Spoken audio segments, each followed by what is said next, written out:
Okay. And it should be going.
Waringa?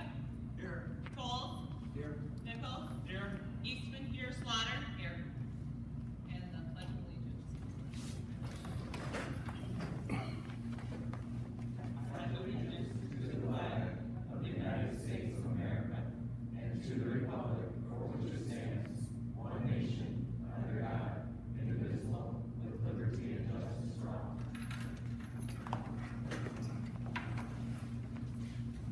I have a motion to adopt the agenda as presented. I make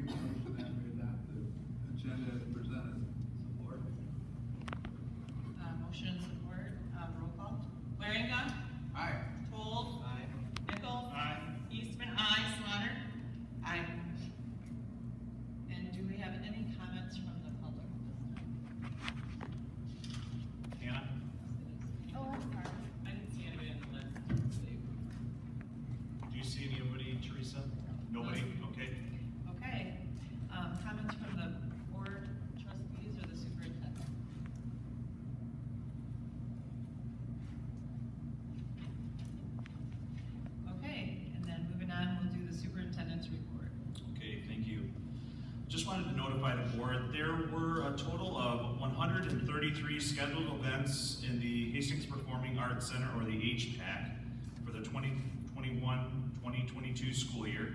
88 of these were meetings, ceremonies, concerts, performance, festivals, and rentals. 45 of these were rehearsals for the 88 events. Of the 88 events, 8 utilized our new online ticket system, and collectively they sold 4,495 tickets. Of these tickets, 2,519 were to the high school production of the Newsies, and 1,976 were sold to the HPAC programming series that brought in the Grand Rapids Symphony Orchestra, 3 Men and a Tenor, Ivy Evans Hyde, and the Gold Company. We do plan on continuing to schedule the HPAC heavily for the 2022-2023 school year. Secondly, our staff has been winding down the school year as it comes to an end this Friday. Currently, our graduation is scheduled for Thursday outside at Baum Stadium at Johnson Field. However, we are looking at the possibility of moving that ceremony to either an inside venue or Friday, depending on the weather forecast. I spoke with Principal Teresa Heidi today. She's going to be most likely making that call tomorrow afternoon because we are going to need to have Wednesday for setup. So we're going to try to hold out on the forecast as much as possible and then make a determination on either probably Thursday inside or Friday outside. But I also just checked before this meeting, and Friday's not looking so hot either. But the high school administration will be making that determination Tuesday afternoon and then communicating that out. We'll also communicate that out through the district. This past month, our data reviews were completed in all of our schools. Our staff and students made tremendous progress over the past school year, and I am very proud of them. We are already looking forward to next year by preparing schedules, interventions, and class offerings for our students. We currently have 107 first through fifth grade students signed up for summer school to close the achievement gap. William Renner is leading the My Trades program, which is a grant he was awarded for the middle school students, which will create an opportunity for 20 students to experience a wonderful hands-on experience. And then the high school will be offering their typical credit recovery program for all students that qualify. And lastly, like every May, we are waiting for Lansing to communicate the per pupil funding for the 2022-2023 school year. The House, the Senate, and the Governor have all come out with their proposals, and they are now negotiating as typical. And we are in the waiting game, the rest of us, because we certainly have to have a budget into our individual local school boards by the end of June. Tim is working on that budget, and again, we're taking a look at enrollment numbers and then typically trying to use an average aggregate, but we'd certainly like to get that news in quicker rather than later so that we can plan and then get that to you by the June 27th board meeting. We hope to have those in the coming weeks. Okay, thank you, Matt. Agenda item 7, consent items. We have our meeting minutes, the financial statements, diplomas, resolution for retiring members, the budget hearing, and personnel report. Do I have a motion to accept all of these?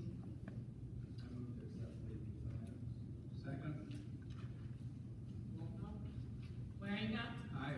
Coles. Aye. Nichols. Aye. Eastman, aye. Slaughter. Aye. And then action item 8.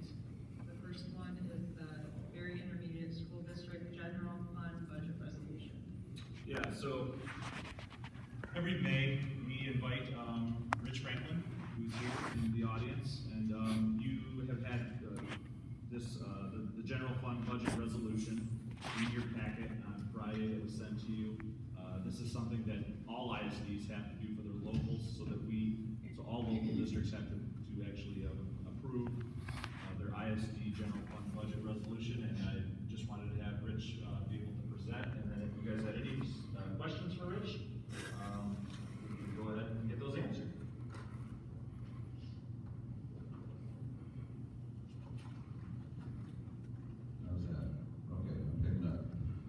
So, good evening.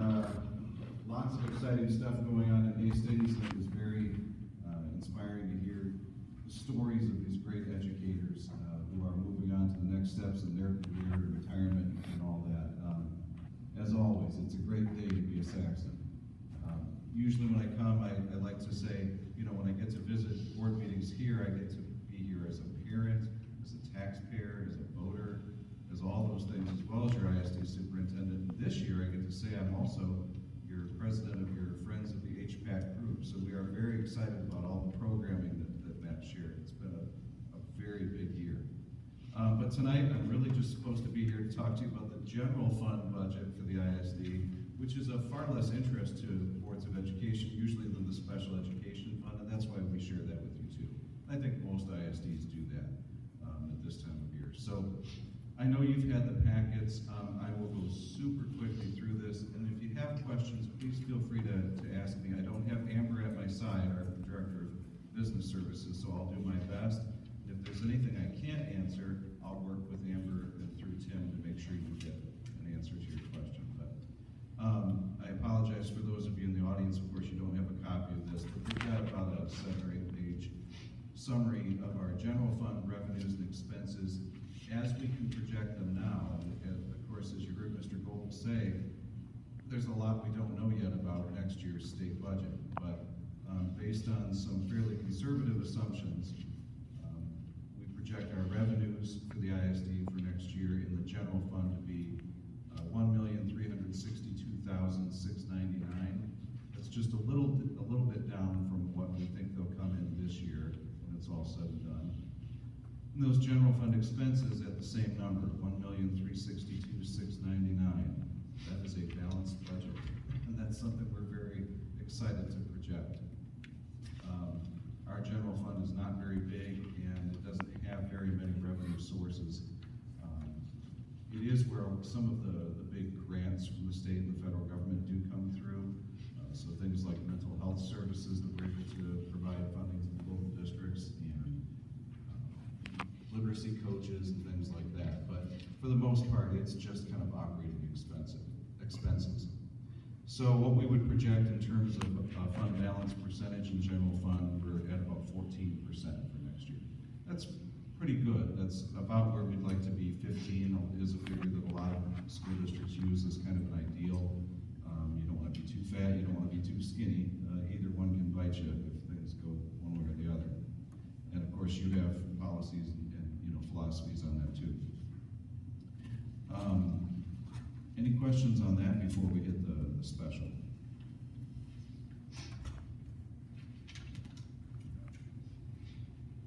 And then in the special fund, we're looking for revenues approximately $6,388,066, and expenses $6,727,526.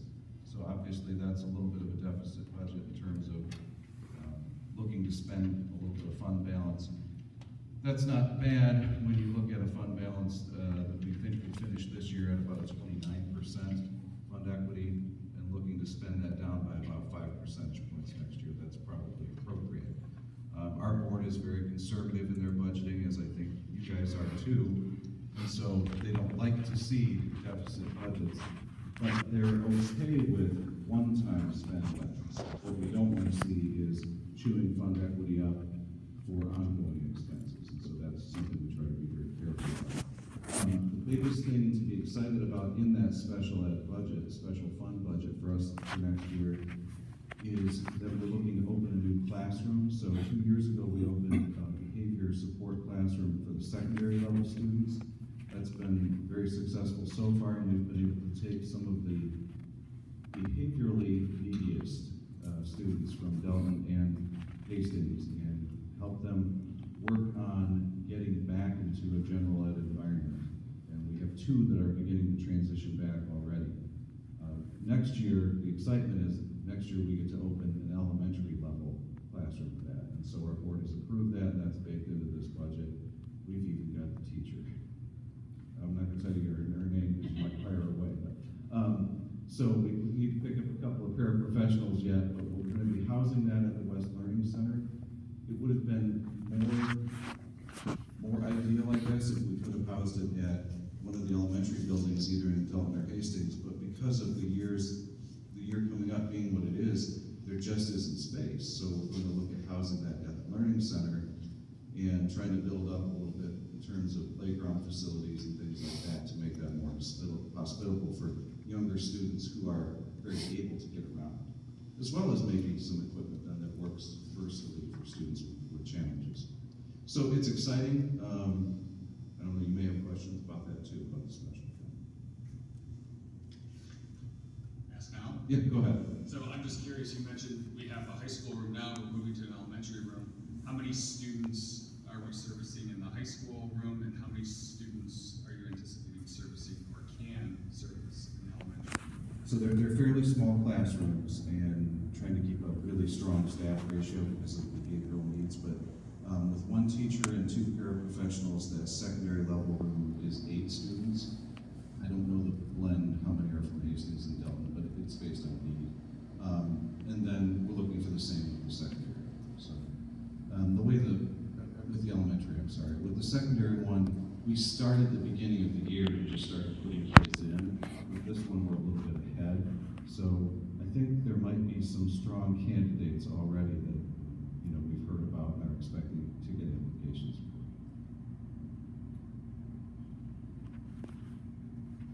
Other questions that I can Questions, Brad?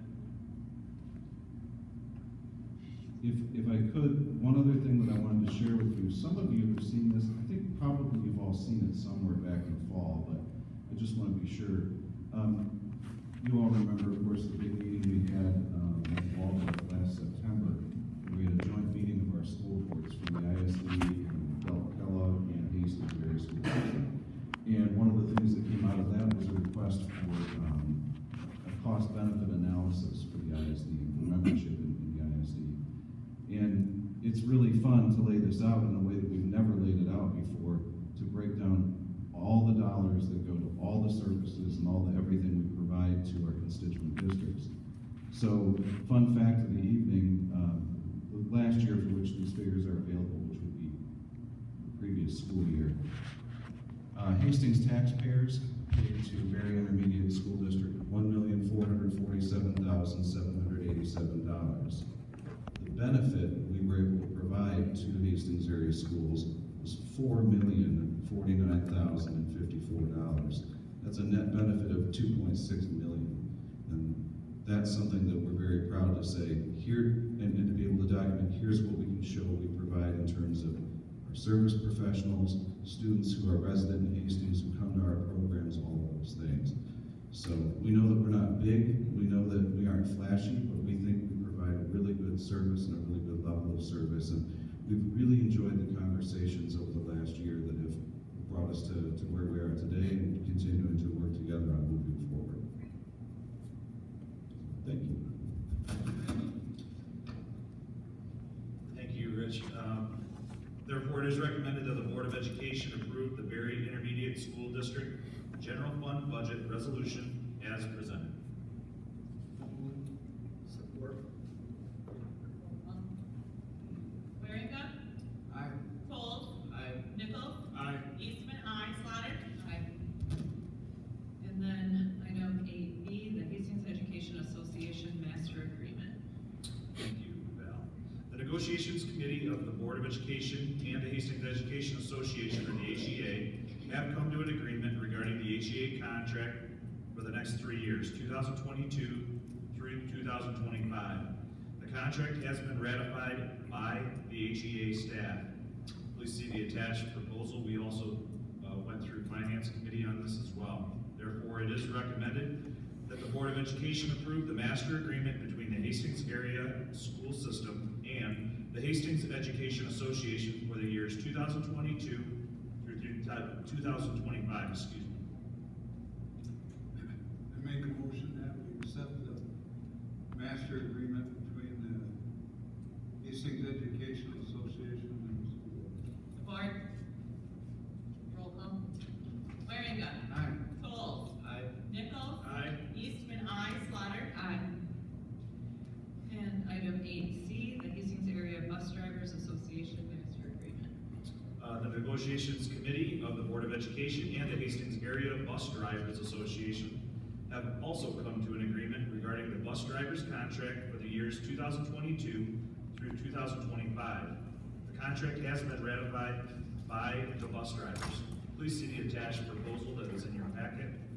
It is recommended that the Board of Education approve the master agreement between the Hastings Area School System and the Area Bus Drivers Association for the years 2022 through 2025. Motion? So moved. Support. And roll call? Support, is that Cole? Waring. Very good. Roll call. Waringa. Aye. Cole. Aye. Nichols. Aye. Eastman, aye. Slaughter. Aye. And 8D, the Grand Rapids Building Services Contract Extension. Yeah, this was also another one that we discussed at the last Finance Committee meeting and was approved through the Finance Committee.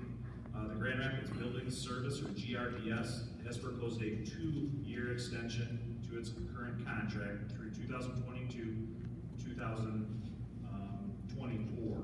This extension has been extensively reviewed by administration and the Board of Education Finance Committee. Therefore, it is recommended that the Board of Education approve the 2-year contract extension for GRBS as presented. Support.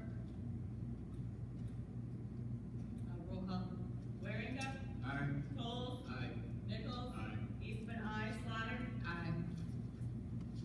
Item E, Neola policy. Yeah, this is the second reading for these Neola policies, and if you remember, this is probably the shortest spring Neola policy update that we've ever seen, at least in my 26 years of education. That's and based on that, it's the legislation has been. If the legislation is busy, then we get more policy. If they're not as busy, then we get less policy updates. So these are all second readings for dress and grooming, grant funds, cost principles, spending federal funds, and procurement, which are predominantly in the finance world. Therefore, it is the recommendation of the administration that the Board of Education officially approve the policies as presented. So moved. Support.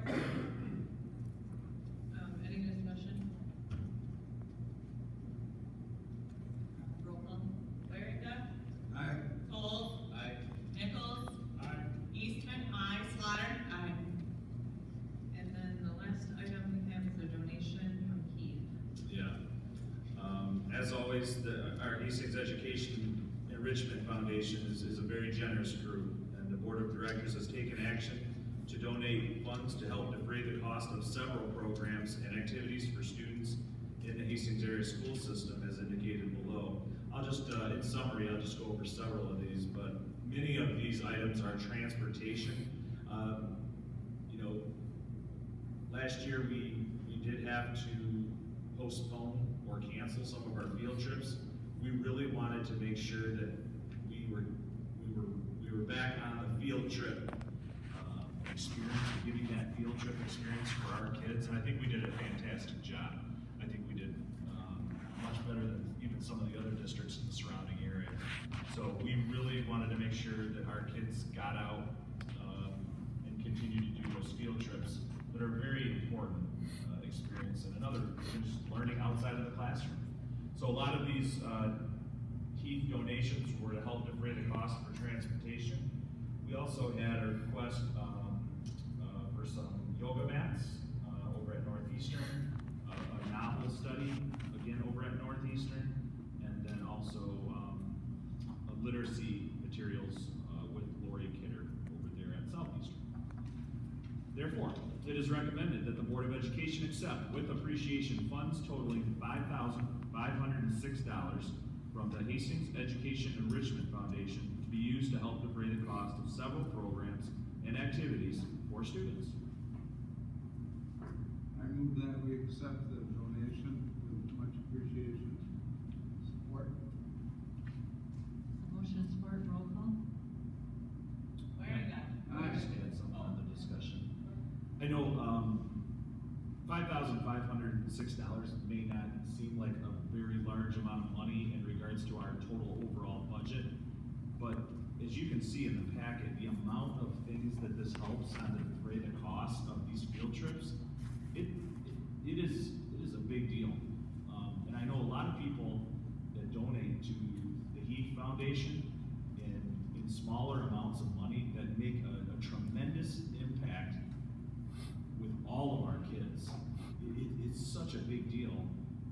And all of those little chunks of donation add up to a $5,000 donation, which really makes a big deal in regards to some of these learning experiences outside of the classroom. So I would really like to make sure that we officially thank all of those people that give to Heath annually, and the Heath Board of Directors for taking their time to go through these consent and non-consent items, quarterly. Okay, we'll go, voting, Waringa. Aye. Coles. Aye. Nichols. Aye. Eastman, aye. Slaughter. Aye. Okay, item 9, information and discussion. We have resignations. Yeah, we have 4 resignations here on this list. One a very long time employee here, Amy Collins, and obviously I mentioned this, that, she's gonna be moving on.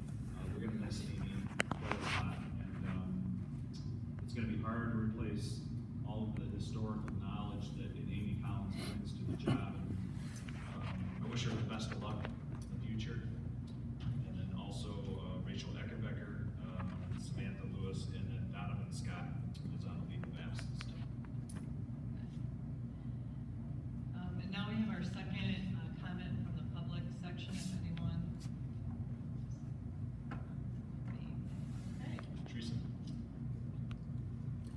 comments from the board or superintendent.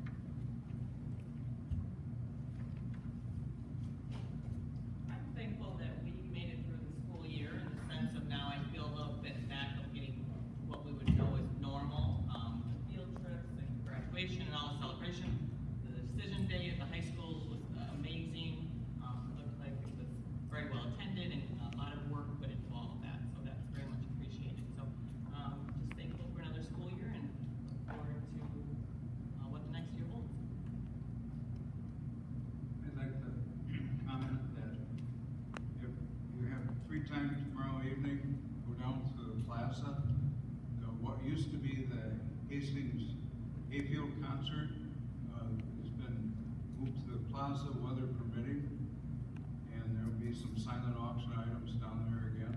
And if it happens to rain, I guess they've decided that they'd cancel it. But, due to difficulties with the spring weather and like that, they decided to move it to the plaza down there right across from the library.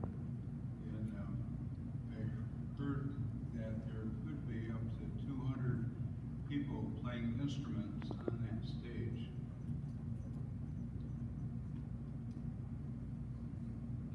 And I'd just like to thank all of our retirees who already left, but like Matt said, 250-some years of teaching in total for everyone that retired is huge. I know my husband had some of them as teachers, my kids had some of them as teachers, Marsh coached a bunch of them, so it's sad to see them go. Wish them luck.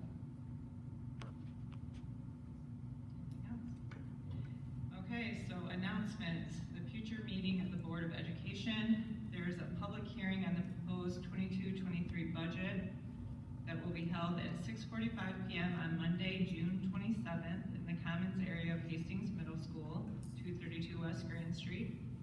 And then the next regular monthly meeting of the Board of Education will be conducted at 7 p.m. on Monday, June 27th in the Commons area of the Hastings Middle School, 232 West Grand Street. And if nothing else, yeah, the board meetings after the close. And nothing else, meeting is adjourned.